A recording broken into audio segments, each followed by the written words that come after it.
नमस्कार, इन सोलापूरच्या बातमीपत्रात आपलं स्वागत। सुरुवातीला एक नजर टाकूया ठळक बातम्यांवर। या हेडलाईन्सचे प्रायोजक आहेत सोलापुरातील नावाजलेले 7 हिल्स मेन्सवेअर अँड कलेक्शन। आता बेस्ट क्वालिटी आणि परफेक्ट फिटिंग फक्त 7 हिल्स मध्येच। अनधिकृतरित्या उभारण्यात आलेली सुमारे 80 खोकी करण्यात आली जमीनदोस्त। सोलापूर पोलीस मुख्यालयाच्या भिंतीलगत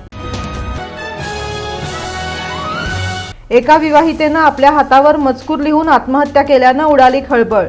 सोलापूर जिल्ह्यातील नातेपुते इथं महाराष्ट्र राज्य मराठी पत्रकार संघाचे प्रदेश अध्यक्ष मनीष केत यांचा सत्कार। स्वीकृत नगरसेवकपदी निवड झाल्याबद्दल इन सोलापूर न्यूज चॅनल तर्फे महाराष्ट्र राज्य मार्ग परिवहन महामंडळाच्या प्रवासात डिजिटल क्रांती। एसटी स्मार्ट कार्ड सेवेचा शुभारंभ सोलापुरात पार पडला उत्साहात। अनैतिक मानवी वाहतूक प्रतिबंध कक्षाची कामगिरी। अपहरणाच्या गुन्ह्यातील अल्पवयीन बालिकेला आणि आरोपीला चाकण पुणे इथून घेतलं ताब्यात। आणि शॉन नावाच्या कुत्र्याच्या टेस्टिकल भागात अडकवलेला रबर काळजीपूर्वक काढला। अॅनिमल राहतच्या पथकानं त्याला दिलं जीवदान।